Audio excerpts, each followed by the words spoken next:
How do you face rejection in your work? I do get like a lot of negative comments, and it affected me at first. People would be like, oh, you can't clear anyone's energy in 60 seconds, and all kinds of crazy comments. And people would call me like the devil and like weird stuff. It did affect me at first. But then I'm just like, whatever, that's their perspective. So it doesn't really affect me now because I'm just like, okay, well, from their level of understanding and awareness, they can't comprehend it. So it's not necessarily anything negative or judgment towards me. It's just where they're coming from. And so then I just keep putting the work out there for the people that do resonate. If insight is a destination, curiosity is the map. I'm Clayton, and this is Making Insight, where we connect the dots between growth, creativity, and what drives us forward.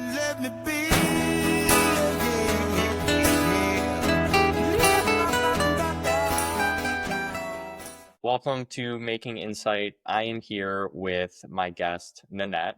Nanette is a Reiki master, sound healer, and a student and teacher of energy. Is that correct, Nanette? Is there anything else you'd like to add in there?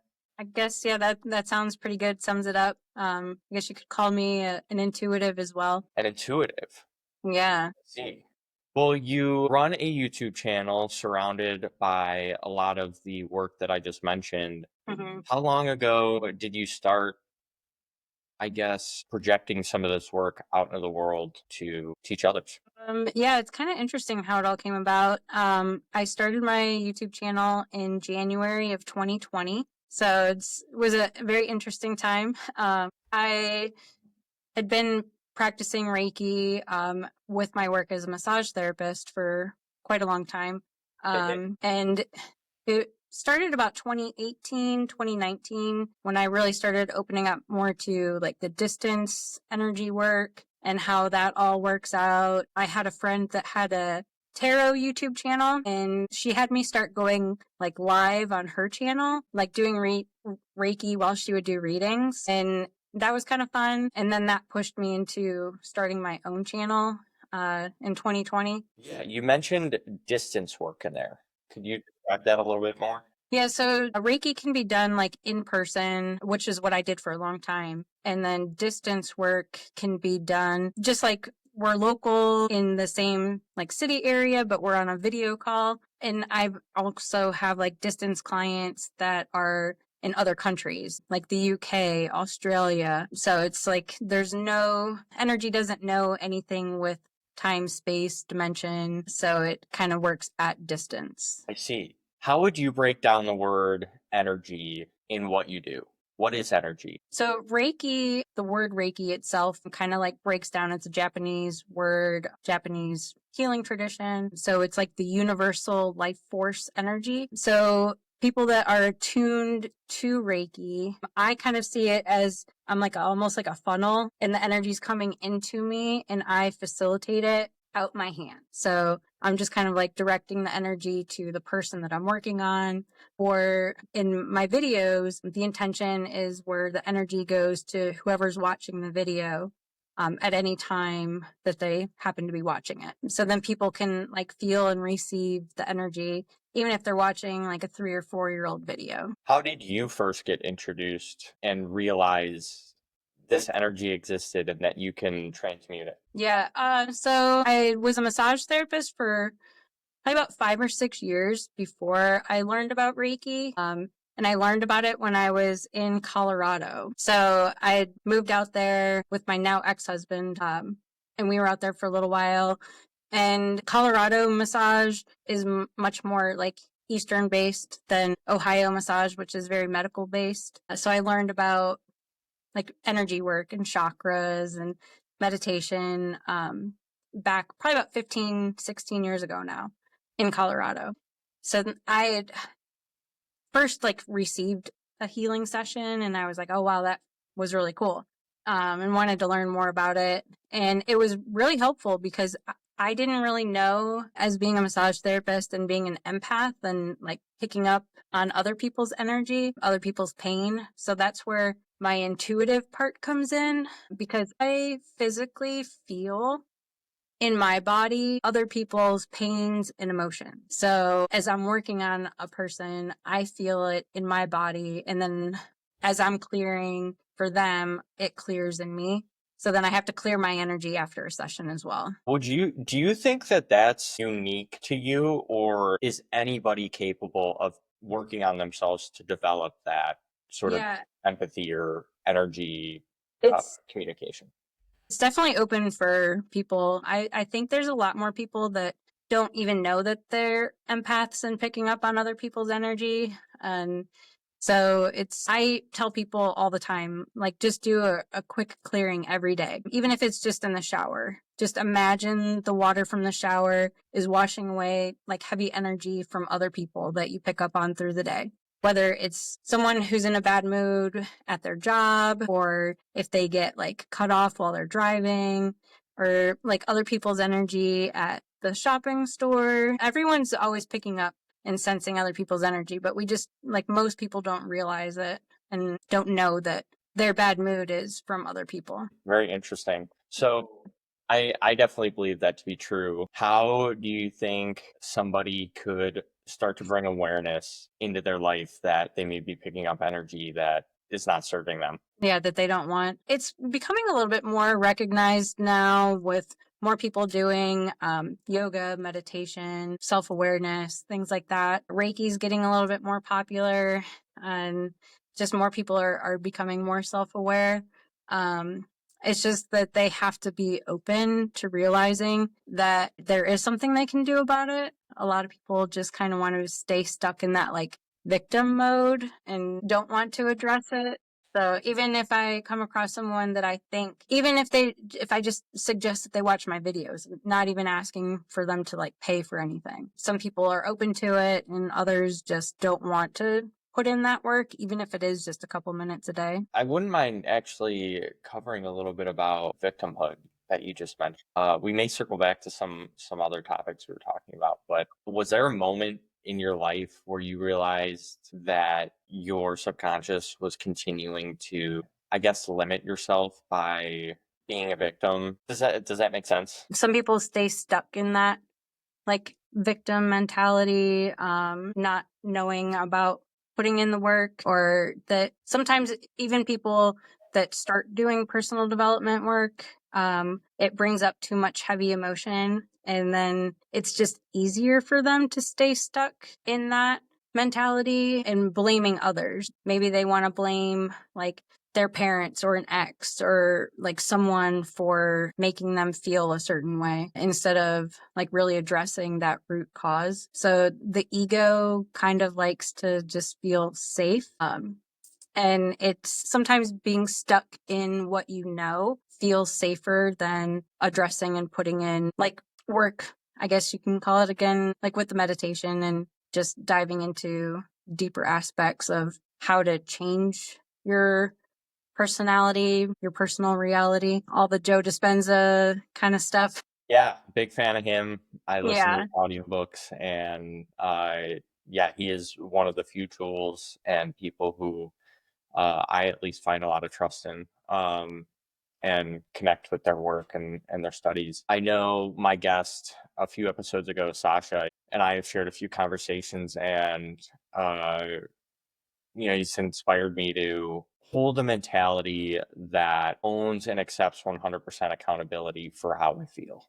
Mm. And why that's important is we're training our subconscious to recognize those moments where we're trying to play the victim. It's allowing us to feel safe when in reality we're blocking ourselves off from spiritually developing, emotionally developing. I would say the goal is to be aware of those emotions that arise and allow yourself to hold space for them, not ignore them or suppress them or react to them, but use those triggers as an understanding of like a deeper belief that was set a long time ago, potentially Right. even before you were born in your Exactly. family. So is any of this like Reiki work that you do, how do I put this? Is there any energy that exists in us that could be generational? Definitely. Yeah. As I was learning more about all the different modalities of energy work. I really became drawn to something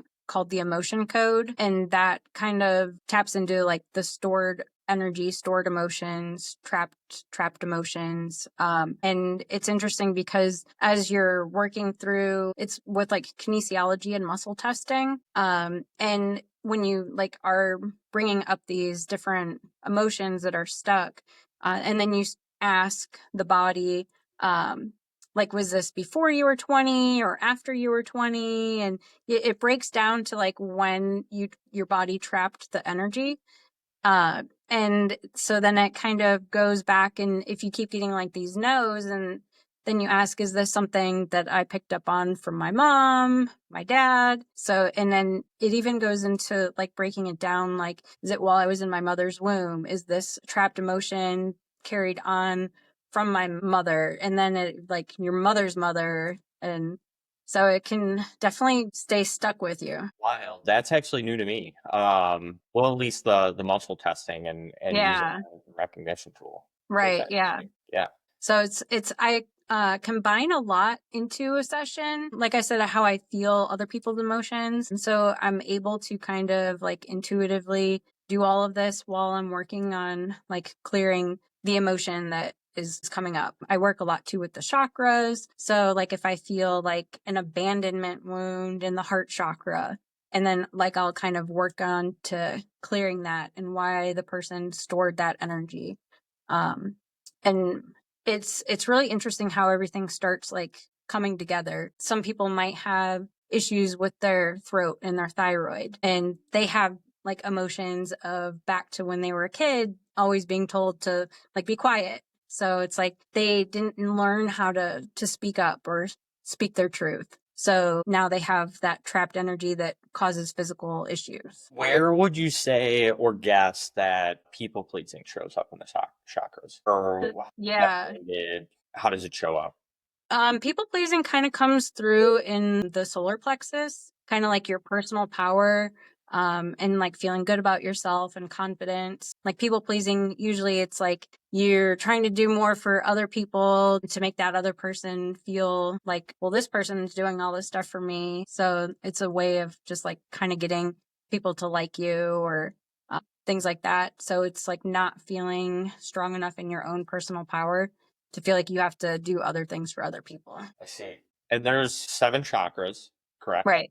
Yeah. 7 main chakras. Okay. Is it normal to work on one chakra at a time or like developing up? Like, would it be realistic to work at your root chakra before moving up to your heart chakra? Or can you do Definitely. work with other chakras before that?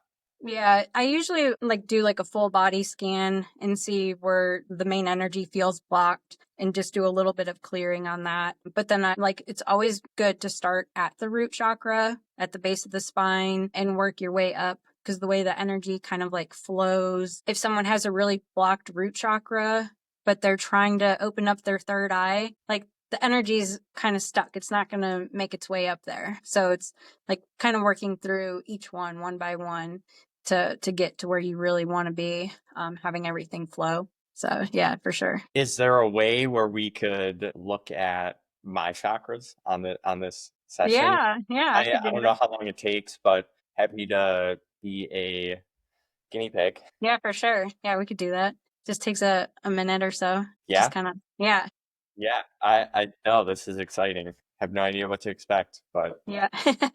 You don't really have to do anything. I usually close my eyes. So just like connecting with your energy, and you gave me that express consent that you want me to access your energy field. So just connect with your energy.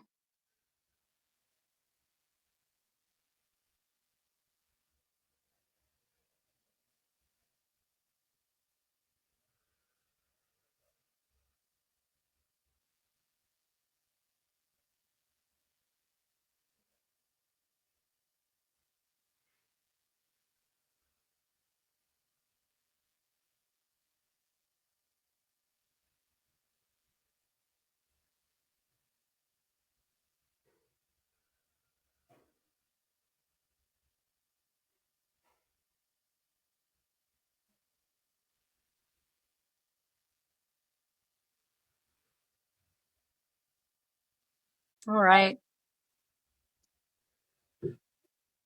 So kind of where I felt like I guess the most energy, because sometimes, like you think more of like a chakra being like depleted of energy or like stuck or blocked, but you can also have like where a lot of the energy likes to be. So I kind of felt like a lot of energy at the sacral, which is kind of like what I was feeling when the energy was there, is that it's more about like expressing creativity and like creation. So it's kind of like you have a lot of energy around like things that you want to create or do or how you want to express yourself. And then it's like how, like, moving up, you only want to create things that you're passionate about, like your heart chakra felt like good. So, but then it's like, how do you express it and how do you do all these different things? So it's kind of like stuck a little bit at the throat,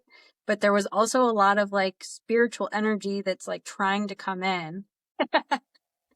So it's like there's like a little bit of a block at the crown. It's like you're almost like it's there to come in, but you're almost blocking it in a sense because you're not knowing how to really let it in. But it's all gonna like open up and connect for you. And the more that you do meditation, connect with your higher self, just like asking for guidance from your spirit guides, like show me how to express all of this creative passion that I have and how I can bring it forward.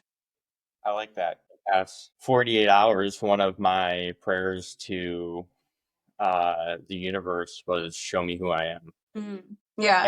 And this is going to sound so silly, even just talking about this, because I was thinking about this as I was thinking about language and how the universe just knows, show me who I am. I was trying to say that while, what's the right way to say this? I was trying to say, show me who I am without the knowledge of what show me who I am means. So it's like, I was trying to hear the words without the meaning in the words. Oh, yeah, And I yeah, don't know I don't know why I'm bringing this up, but it's like the words just sounded like a totally different language to me, as if somebody was speaking them in a foreign language that I didn't know. yeah. And I guess why I'm bringing that up is because, we have these perceptions, judgments, beliefs on how things really are. And I'm like, well, let Mhm. me just try to let go of the words and just kind of let go, surrender, put them Right. out there, and then surrender to them. I don't Yeah. know if that was doing any good, Yeah. but yeah, just thought it was worth mentioning. Yeah. Sometimes it's like when we're getting these messages from like our spirit guides, it's like kind of comes through like as a foreign language and you're trying to like piece together like, well, what am I supposed to do with that? So and just trying to figure out, you'll probably like, if you assign synchronistic numbers or signs that can like kind of help you show me this if I'm on the right path, and that kind of stuff helps. May I talk more about some of my experiences that you kind of just reminded me of? Sure. Yeah. So a week ago Wednesday, a week ago Wednesday at night during my writing and prayers, I requested that God show me that He was with me the next day. And also my relationship with God has been quite fluid lately, and just trying to come to an understanding about what God is, who God is. And yeah, I would love your opinion on this after I tell my story. But I was discussing this same exact scenario with a friend of mine on Thursday, saying, hey, I was speaking to God and asked Him to reveal Himself, that He was with me today. And while I was having this conversation with him, a car drove by and my friend pointed out, he's like, hey, look. And the license plate was yes, God. And I'm like, how could it be any more clear than that? Yeah. It is kind of crazy. Sometimes it's like so crazy you can't even believe it. My big thing has been my dad passed almost 3 years ago. And whenever I'm having like a really difficult time or just for fun, sometimes I'll be like, all right, Dad, I really need to know that you're with me. Give me a feather. And it's usually within 24 hours that a feather will show up. And sometimes it's really quick. Sometimes it's within just a couple minutes. If I'm outside, It happened just, I think it was last Wednesday. I was outside doing some yard work, and I don't know, just had that thought. I'm like, all right, I need a feather. And about 5 minutes later, there it was. I feel like there's something in there that says, and maybe this is where we get into the law of one. Yeah, yeah. All this energy exists in one. You Right. know, we have shared realities, Hmm. but we're all under one consciousness of Right, divine exactly. master God, universe. Yeah, yeah. The law of one has been like a favorite of my spiritual Keep topics. going. I just have to reset my charger plug, Okay. but you can keep talking. I can Okay. hear Yeah, so I really started getting into a lot of like the channeled work, channeled material, kind of with trying to think of which one. Of course, Abraham Hicks, her channeled work kind of you. was probably one of the first ones, and conversations with God. But the raw contact, teaching the law of one, is kind of what I resonate and connect with the most. So the basic of it is that we are all one. We're all one consciousness. We're all part of God, source, creator, universe, whatever word kind of fits with you. So Ra, people know like, oh, the Egyptian sun god. Well, he tried coming through back then to talk about the law of one principles, but people on earth weren't ready for that concept yet. So that's why the Egyptians considered him to be a god. But he came through in the 80s to these three like UFO kind of researchers that were working on like trying to make contact with aliens. And there's two books now, like I don't even know how many hours, like 30 hours or so it took to listen to both of the books, that talks about all of this teaching of the law of one and the different densities. As a human being, you're on the third density. Is that correct? Right. Yeah, we're in a transition period that started in 2012 when there was the whole like big spiritual awakening for a lot of people. So we're shifting into the fourth density. But if you think about like a color scale, like when you have yellow and green, you don't just go from yellow to green. There's like all of those varieties of yellowish green till you get to green. So we're in like that very beginning of going from yellow to green. In the law of one, they talk about like the different densities, and they correlate with the chakras. So if you think about, we're in the third, which would be the solar plexus, and we're moving into the fourth, being the heart. So there's still 1,000 years or so before it's going to make a full transition. So we're mostly third density. Gotcha. Yeah, I've consumed some content. They were discussing this concept. Robert Grant. Have you ever Okay. listened to Robert Grant? Yeah. Aaron Abke on YouTube has a lot of information too. Okay. They were talking about how we're in a transitional period of bumping up to that chakra, and then Mhm. if you tie into some of the astrological movements that are happening right now, Right. Yeah. going I think Yeah. We moved like from Pisces Aries. or I think we were in the era of yeah. Yeah. So we're Aquarius. kind of in the, Yeah. yeah. Yeah. I wish Yeah. I could be more certain on what I'm saying, but I know it's Right. all Yeah. Yeah, there's a lot of weird astrological stuff that's been happening within the last year, and we're still like, there's still a bunch of stuff. I kind of get lost with how much information there is with astrology, but yeah, but everything it, kind of like piecing together, like why are we experiencing so much like chaos and stuff in the world, all the dualistic nature of everyone trying to fight this like spiritual war of good and evil. So it's crazy times for sure. yeah, it is. And I guess like going into Joe Dispenza's stuff, it's like you have the ability to create your own reality. There's infinite Yeah. possibilities out there. You just have to be able to know how to separate yourself from all of your senses and Mm, enter space, the quantum field. right. Yeah. So it's like how much of that reality do you want to consume? Mm-hmm. And it all starts with awareness, because if you're not aware, then you're just going to be taking in all this energy. Yeah, exactly. Well, But and that's like the main like evil energy, kind of what I call it, or like the negative polarity is like the news and just trying to keep people stuck in fear. They don't want people awakening to the spiritual knowledge. So it's like people that kind of just stay stuck watching the news day after day, stuck in that fear mode. When you try to talk to them, powerless. yeah, yeah, they're just like on this little hamster wheel, merry-go-round, and they're just gonna keep going about their day. But more people are awakening to like, oh, I have this reality that I don't have to watch the news and be in fear of whatever virus might be around at the time. So it's kind of hard to like close that out, because you just come across it with people that you work with or just wherever, social media. But I think we're in a time where more people are opening up, and realizing they have the power to change it. Nanette, were you brought up religiously in a religious community? It's kind of strange. Yes and no. My parents weren't very like religious. My dad's parents were very strict Catholic. And my dad worked for the city of Cleveland. So at the time, city workers had to live in the city limits. So then they didn't want me going to Cleveland public schools. So I always went to private schools. So I have a very strong Catholic background as far as like schooling goes.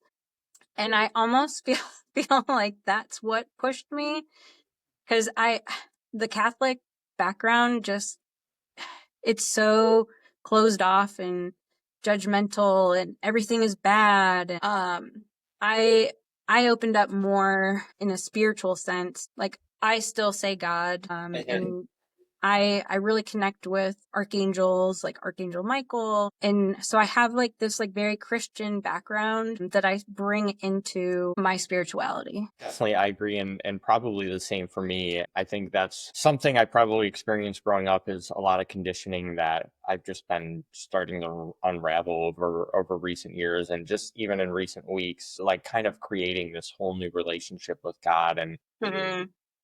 funny enough, the book that I was reading that had one of the characters, Nanette, in it, it's a fiction-based book, but supposedly the story is nonfiction, but it's not like it's verified. So it's considered Mm-hmm. fiction, but it's helped shift my relationship with God. And there was something in the book that this man was speaking to God, and God was saying too many people use the word God and have this perception that God is a noun, when Mm, God is more of a verb and right. a Yeah. fluid energy.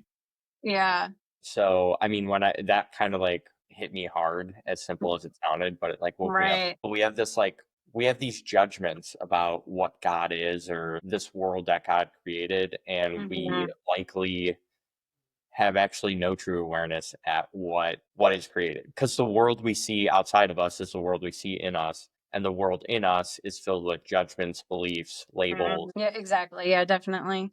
And like in the raw teachings, like they address God as being like creator, and the creator had to like he wants to experience every possibility. So that's why there's all of us, so that the energy of the creator can experience every possibility. And like Ra is kind of like the social memory complex of the planet Venus. So like Okay.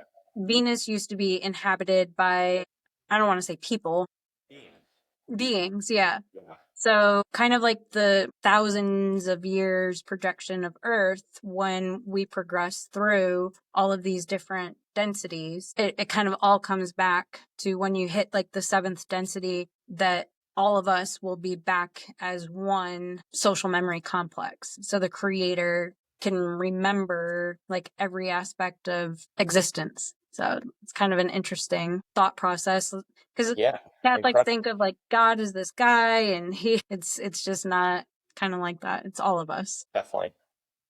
And I mean, building onto that, I think one thing I've been experiencing is God has a different interpretation of like suffering than humans do. Mm. Yeah, And we almost create our own sufferings. Like it, and I definitely. think it ties into like Adam, the parable of Adam and Eve eating the forbidden fruit. Like the fruit Hmm. wasn't necessarily poison until humans made it Yeah, poison. gave And it that there could be awareness. people listening to this who could say, "Oh no, this is it. Like this is the truth." Yeah. Because I have only been developing so much myself, but yeah, like there's things that we judge as bad to us, Hmm. and maybe they impact humans in a certain way, but in the whole consciousness, in the whole form of creation, they serve this wonderful magical purpose Hmm. Well, and in it soul goes to development. that like dualistic. There couldn't be good without bad. Like we wouldn't know if something was good if it wasn't the opposite of whatever is considered bad. And I get who's the judge of good or bad? Right.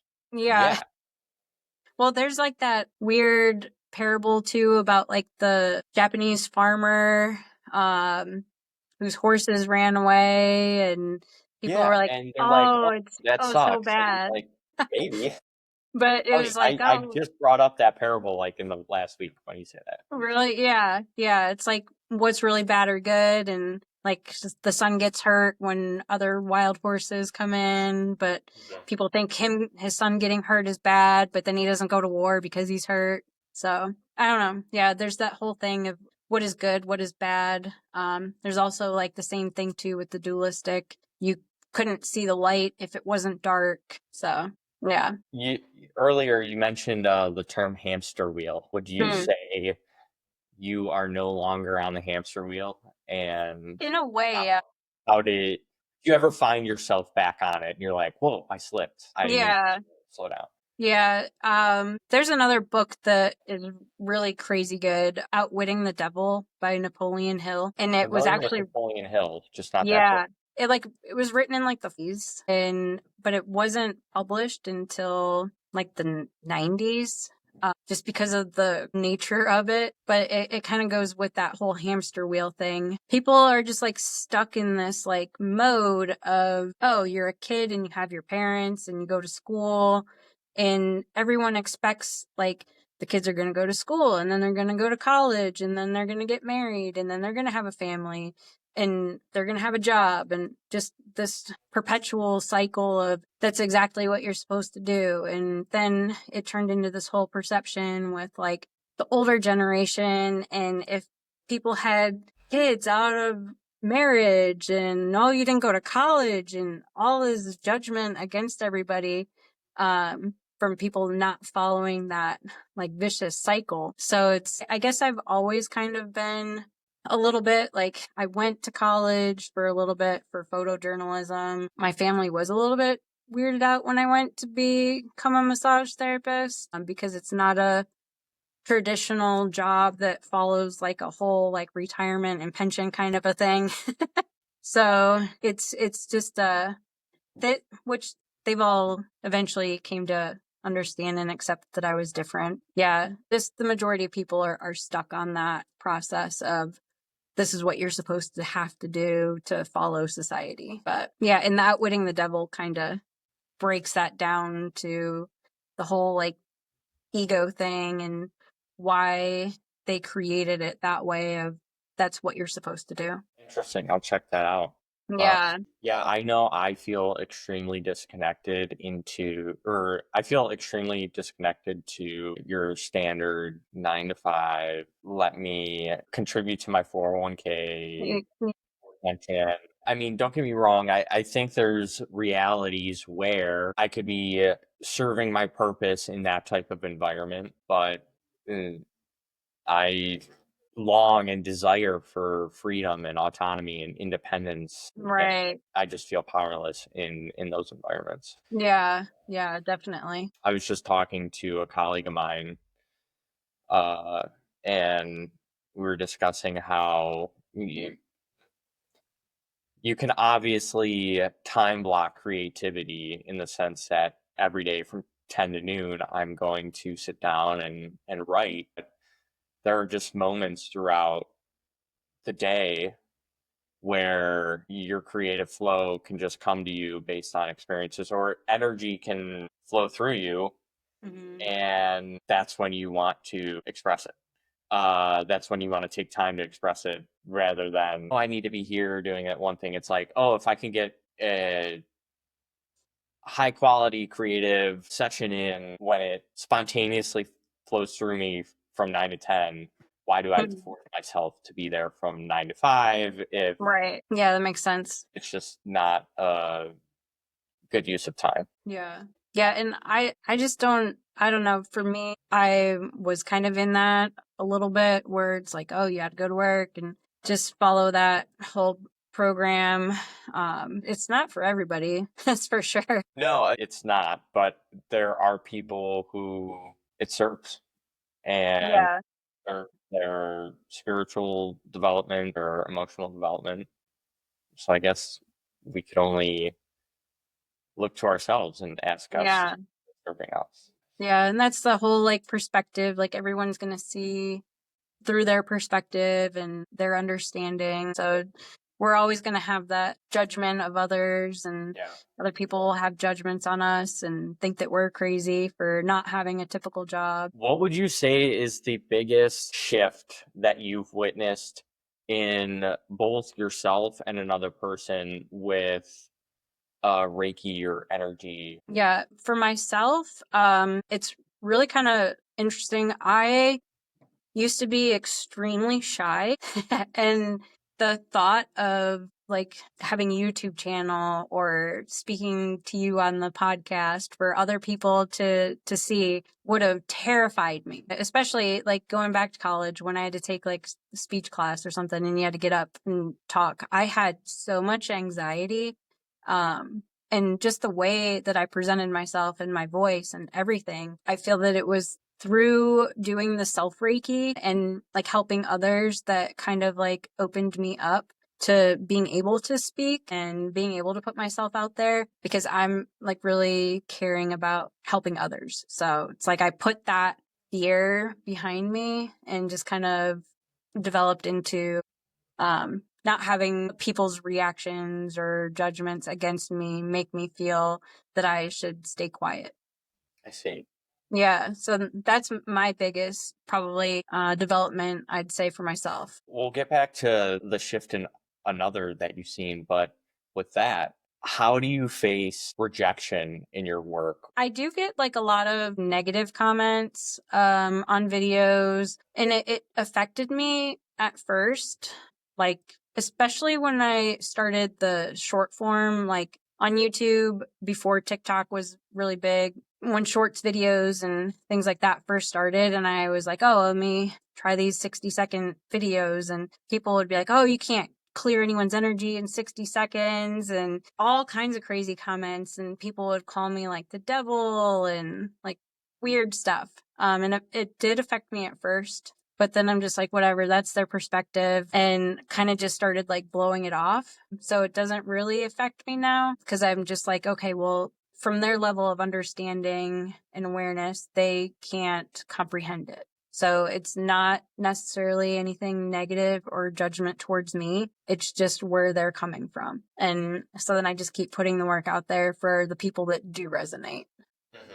So, and there are like, if it's someone in person that is kind of like negative against it, I just kind of have like that compassion. Again, it's like, okay, they're not at that level of awareness. It's nothing against me. They just don't understand. So I feel that I kind of just have a very compassionate understanding for other people that aren't at that level yet. Yeah. Yeah. And then going back to the biggest shift you've seen in somebody else that maybe you've done this type of work with. Yeah, one that comes to mind that I was working with pretty frequently had a like really severe anxiety that had started like around like the COVID shutdown, to where like she wouldn't leave her house, and she like stopped driving her kids to school, and it Wow. almost caused problems with her marriage because she made her husband go to the store and take the kids, and so she had like a really overwhelming anxiety issue, and was working with her with Reiki and hypnotherapy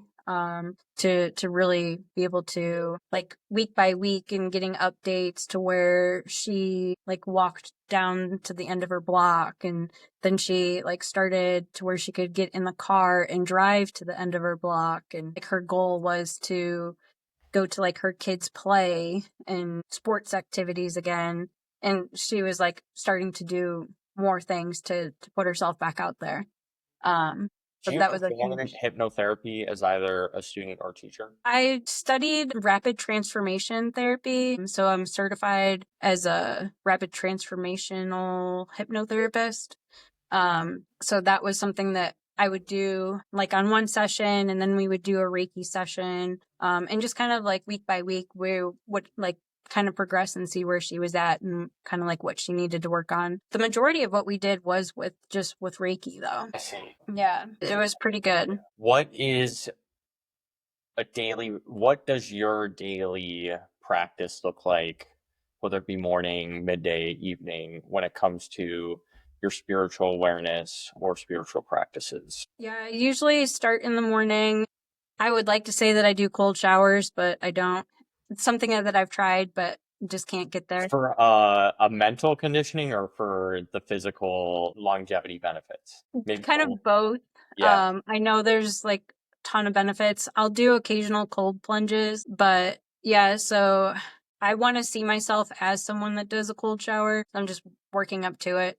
But I usually start though with just like a quick meditation. I've recently been doing, probably the last 6 months or so. I've been incorporating somatic yoga. So I'll do either like a quick meditation, then somatic yoga, self Reiki. The whole thing usually takes me just about 20 minutes or so, depending on what I do each day. Breaking it up into doing things a little bit different each day kind of makes it more, I don't know. I guess at one point I got to where just doing meditation and self Reiki kind of just became like, oh, why am I doing this again? So Yeah. I wanted to change it up a little bit. I'll do some journaling, if like something like really came through during that time, or if I had like a dream, I'll journal about the dream. So each day's a little bit different, but usually for 30 minutes, it's some form of those different things. What is your interpretation of the dream world? Yeah. So when we talked about densities and like how the whole planet is like evolving, then there's also talk about like dimensions of like consciousness. So I feel like that like dreams is kind of more so when like our higher consciousness is kind of at play. Our physical body is asleep, but our like spirit is kind of out there just doing whatever it's doing. So for me, I typically remember a lot of my dreams, or like important parts of dreams. So then I'll do like a little dream analysis, like, okay, what message am I supposed to get from that? So I definitely feel that, which you can access to the same kind of thing if you do like a meditation, deep meditation, um, astral travel, accessing those like Yeah. higher levels. Yeah. Yeah, I can't say I've astral projected before unless you're considering what are they, sleep paralysis. I think that's like one Yeah. form of it. Yeah. But I want to say I've lucid dreamed maybe a handful of times, not many. But I do remember all my dreams every night, and I have a good understanding of like the meaning or interpretation of a dream when I wake Mhm. up and my brain's in that like delta or theta state in the middle of Right. the night. Like I'll Yeah. go use the bathroom and I'm like in a daze thinking about the dream I just had, and then I'm like, that's the meaning. And then I go back to Mhm. bed and I wake up and I'm like, what was the meaning? Because I completely forgot it. But like in that moment, I knew the meaning. Right. Yeah. And I will wake up and remember like specific moments. But I do believe that there's definitely meaning in dreams. And even if it's not our higher self, it's our Mhm. current subconscious self. Yeah. Nothing sharing with us the message. Go ahead. Nothing is like a negative. When I was going through a lot of this like spiritual development, I kept having like dreams where I was dying in different ways. Like driving off of a cliff or some like weird like shooting thing where a bunch of people were getting shot at. And it was like that part of me, like my old self was dying so that I was going through like this transformation to become this like newer version of me. So a lot of like when I do like energy work for people, it's kind of like helping to clear stuck, stagnant energy so that they're able to progress and move forward into like the next highest level of their like soul's evolution or what they should be doing, and helping people from being stuck in a job that they hate to being able to like do something that they really love. So it's like that dying off of the old version of who we are to become who we're meant to be. Love that. Yeah. Yeah. Yeah. Some people get scared like, oh, I had a dream that I was in like this weird thing and I died and am I going to die? I'm like, no, you're And I also think it's the dream world using somewhat of our consciousness to like project some sort of interpretation to it. For example, over the past year, I've had experiences in my dreams where I'm actually uh shooting somebody in the past that caused, I don't know, mental or emotional drama in my life. And yeah. it's not net it may not be my subconscious saying like, oh, I want to commit evil to this person, but it's saying Right. like, no, that's how I only know how to interpret this for you to understand it. And it's like Exactly. you Yeah. need to be able to not be afraid of confrontation in that moment or be Hmm. able to defend yourself. Yeah. That's at least the way I was interpreting it. Definitely. Yeah. It's not like you're gonna go out and like hunt people down that No, ever yeah. hurt you. The Yeah. the one annoying part I would say from dreams though is I now understand like you see things as physical, but in reality, like in the dream, there is no like boundaries of physical. So like Hmm. those moments where I recognize I'm wanting to run and you just feel like you're walking through Yeah. quicksand. I don't know if you ever encounter that. Yeah. Or if someone is beating you up and you are like punching them back in slow motion. And it does nothing. You're like, why Yeah. don't you feel that? Yeah. Yeah. Dreams can definitely be a little tricky to understand at times, but it's just different ways of our levels of consciousness trying to get messages through to us. Definitely. I am extremely excited every night to go Yeah. to bed just to dream. Like Yeah. it's almost more it's just as exciting to me as daytime Mm. Yeah. Yeah. the daytime experience. Yeah, especially if you have like an intention, if you wanting clarity around something and just like asking for a message to come through in your dream, that can be helpful too. Can you give an example of a way to do that? Yeah, it's kind of like if you set an intention, like asking for a sign for guidance, and you can kind of like set an intention before you go to bed. Some people even go as far as like writing it out and on a piece of paper and putting it under their pillow, but just like kind of setting that intention before you go to bed, like guides, angels, can you come to me in my dream, higher self? I'm really wanting some clarity around such and such. Show me what I need to know. And if it doesn't come to you that night, just like do it for a couple nights and you'll kind of get some answers there. It's kind of I guess it's like my spirit communication, just like always asking for my guides, my higher self to help me know if I'm on the right path or what I need to know things about. It's kind of fun. Is there a letting go? I feel like there has to be a letting go of the preconceived ways in which we want to receive those messages. Yeah, Like yeah. if for example, speaking about the feather with your dad, it's like, show me a Mhm. feather. But it's like you have to be able to release that Right. want to Yeah. see a feather and just let it happen. Yeah. Yeah. There's that letting go is definitely a huge part of intentions, manifestation, asking for signs. Because some people will be so hung up onto it that they want that answer so bad that they're like blocking from getting it. And then they'll be like, oh, that's not real. So it's like I don't ever give anything like an actual time frame. Usually within, I say, a week. If you ask for an intention, ask for a sign, and then I just kind of let it go and be like, okay, if I'm meant to receive the message within this next week is kind of my time frame, but it usually always happens before that. Probably because I've been doing it for so long. But yeah, just because some people will be like, oh, I asked to see 717 or some like random number and I haven't seen it. It's been 3 days. I'm like, well, you're actively trying to look for it. Like how you saw the car with the license plate. Like you just asked and you received. You didn't have like it has to happen in a certain way. So it's kind of like open to that, just like being open to however it's going to come.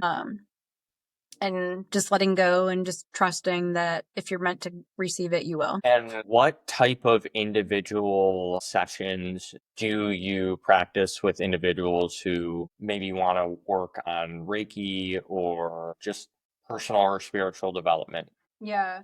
I usually like when someone reaches out for like the first time, I'll like suggest like doing like a Reiki sound session for me to tap into their energy and kind of like get a sense of what needs to be worked on and talk to them about it. Some people will have like specific intentions like, oh, I heard that Reiki can help me with my third eye and like opening my intuition. So then like I'll tell them like, okay, well, if that's what your intention is, we'll see like what blocks might be coming up for you having that issue and not being able to access it. And then if I find that there's a block in the solar plexus, I'll tell them like, okay, well, this is what I found and this is what you'll need to work on to be able to get where you want to. Not to cut you off, but going back to my example, it sounded like you said my block was more at the crown. Is that correct? Yeah. It's like it's there, like the energy's there and wants to come in, but there's like part of you, like your ego is like, well, is it safe to let this in? So it's kind of like that subconscious fear of, is it safe to let this in? It's usually people have like that fear about the energy, uh, and because they're not sure or they heard something bad or like, oh, what if it's a negative energy attachment or entity or what if it's evil? So like how I talked about with my like Christian kind of views, whenever I practice a session for myself, for other people, for social media, when I'm setting my intention, it's always asking for Archangel Michael to be with me for strength and protection. And so I kind of like released that fear. If something negative might be flowing through, but that's usually a big block when there's like an energy that's like when people are wanting to connect to that spiritual energy, it's usually the body, the ego, like, is this safe? Because the ego is always trying to keep you safe. And if it's something unknown, so yeah, as long as you just keep telling yourself it's safe to allow the spiritual energy in. Yeah, very interesting. I definitely feel like I'm doing a lot of undoing and trying to work so hard to let go and be aware and understand my true being.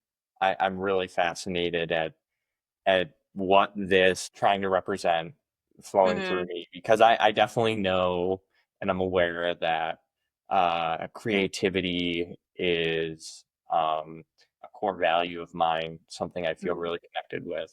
Yeah. If we're talking astrology, I'm a Leo in the fifth house sun, so I think there are some creativity messages in that astrological setting. There's that fiery passion then too. Yeah, I just sometimes want to explode with that creative Yeah. force. Yeah. Yeah, and I think And I for just want me, to let everybody know too, like, this is our first time ever even like really talking. So it's not like I knew much really about you. I started following you maybe a month or so ago on yeah, Instagram. very true. Yeah. I have not shared many secrets with you on in any form of like physical communication. So all the writing I do on asking my higher self what some of my mantras are like, I am willing to let my recognize by the right important people. Mm. I'm willing to let God create through me. And it's like trying to understand what is that creativity. Well, does that creativity want to be expressed through me? Through what Right. medium? Is it through verbal communication? Is it through teaching? Is it through writing? Mhm. So that's Yeah. my inner exploratory experience at the moment. Very cool. Definitely connected with it. Is it I want to be valuable of your time. Is there any other like quick sequence that I could be a guinea pig for that would enlighten anybody on your viewership? Yeah. Yeah. Kind of what just came to me when you asked that was whenever like people are wanting to do like the spiritual work, sometimes it gets to be like really fun to access like the higher energy, and people can kind of get lost in that. But it's always remembering to stay grounded. So it's like we're spiritual beings having the human experience. Okay. So to remember to like whenever I do work too, like starting with the root chakra, doing grounding. If I feel someone's energy is like all up in the head, it's like, all right, let's bring this back down, work on the grounding. So grounding too can be done like imagining like the tree roots coming out of your feet and going deep into the earth and just really feeling connected to earth as you're also feeling the connection to the spiritual energy. So that's a really big important part of all of it too. I'm remembering to just stay grounded on earth and in the present moment. I see. Yeah.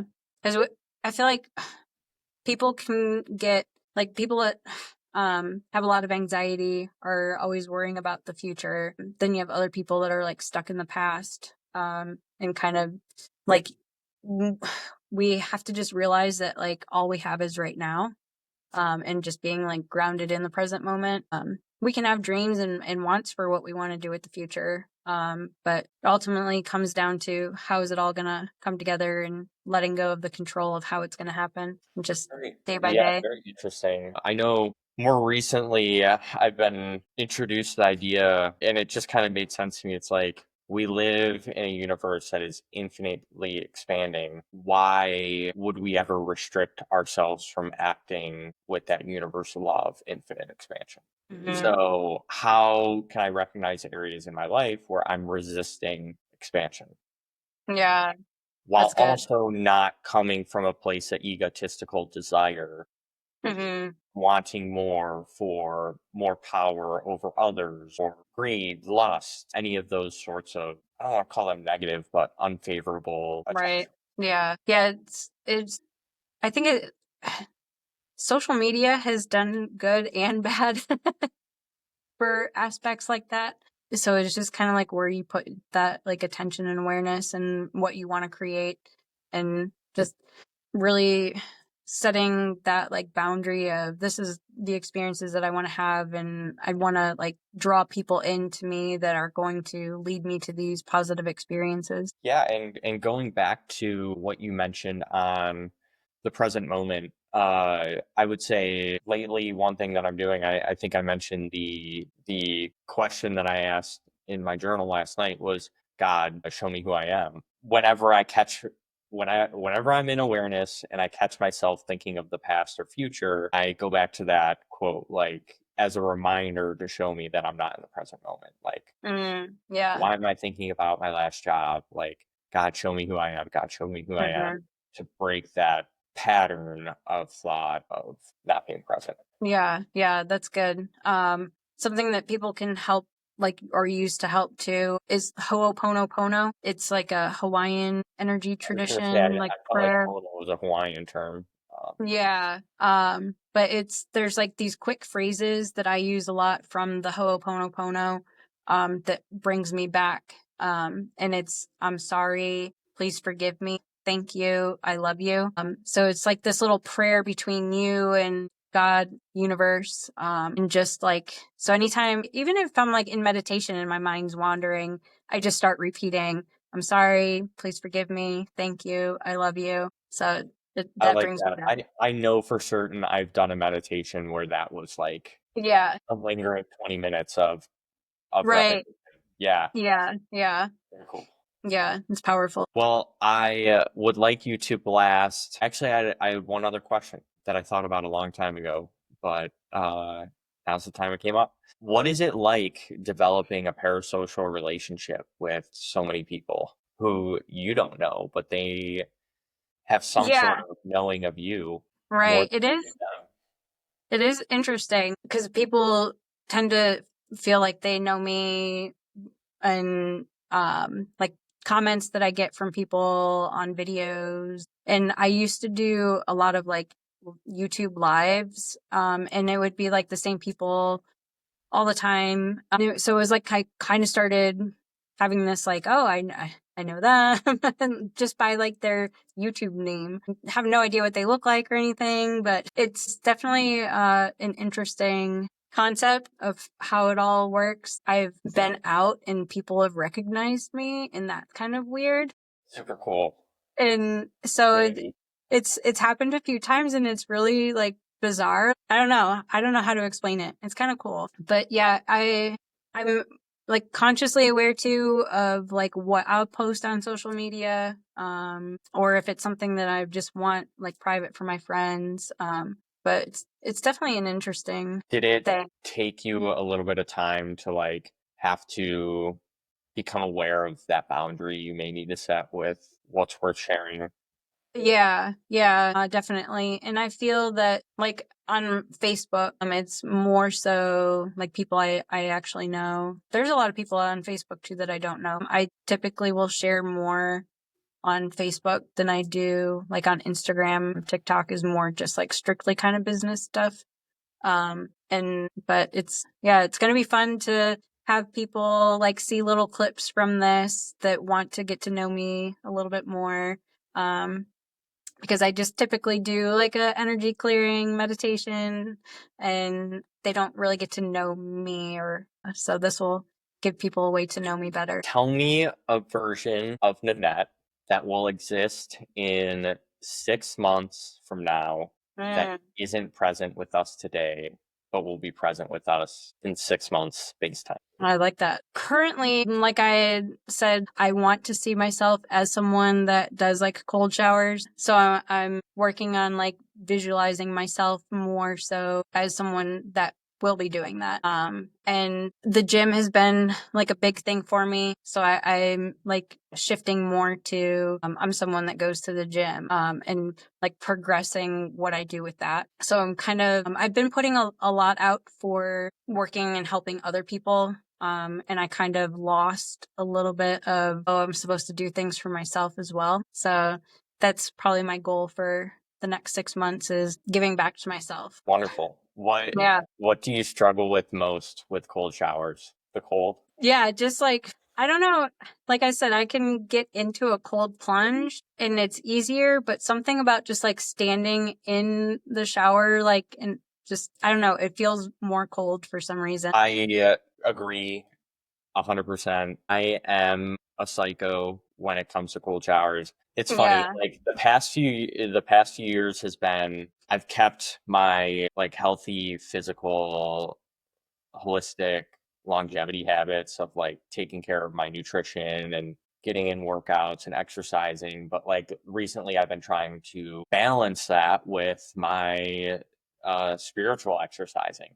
And Hmm. um I guess just going back to cold showers like was one of the first things alongside meditation that I started doing to just like get me out of my comfort zone. Right. I want to say it was like 2018 or something. I think it was 20. For the most part, like unless I don't have access to really cold water, Hmm. I will take a cold shower. Like if I take a hot shower in the morning, I notice a Yeah. few hours after I take a hot shower. But I will say every cold shower is as hard as the last one. Yeah. It never gets easier. Thankfully, over the past like few months, I have a wellness spa that opened up minutes from my apartment. So I go there to cold plunge every morning, Mm. Nice. and it's still harder than the last. Yeah. It's plunging is much easier than Yeah. standing in the shower and either turning it to cold or going into the cold water, Yeah. plunge all the way in. Yeah. Definitely weird. So But in overall terms, I'm on the cold plunge bandwagon. I think it like is so euphoric for the body and Mhm. mind, especially when you're hopping out. So, Yeah, yeah, definitely. I'll but keep you updated on my cold shower experiences. yeah, yeah. No, I am really appreciative of you reaching out and kind of nudging me to make this conversation happen. Definitely a lot of shared interests and topics that I am interested in and at least want to learn about, even if they don't get integrated into my life for some time. Or Mhm. but I mean, the 2-minute Reiki session that we performed on this podcast definitely clicked. I'm like, Yeah. that knows something, feels something. So, and then you said you have Instagram, YouTube, Facebook channel. I'll post those in the show notes, but anything you want to say about them? Yeah, my Instagram, I put a lot of like the reels, like short videos. YouTube is where people can find like my full length sessions, whether it's 5 minutes, 10 minutes, 20 minutes. Some are quiet meditations, some are like a guided meditation, all different types of energy healing. I started doing some like ASMR type things like that. Uh, I get tons of comments, though. People feel the energy from watching the videos. It helps them. I wanted to find a way to help people on a daily basis rather than just like a monthly come in for a session. Well, thank you for being here, and I hope to do it again one day. Yeah, thanks for having me. We can dive deeper into more stuff for sure.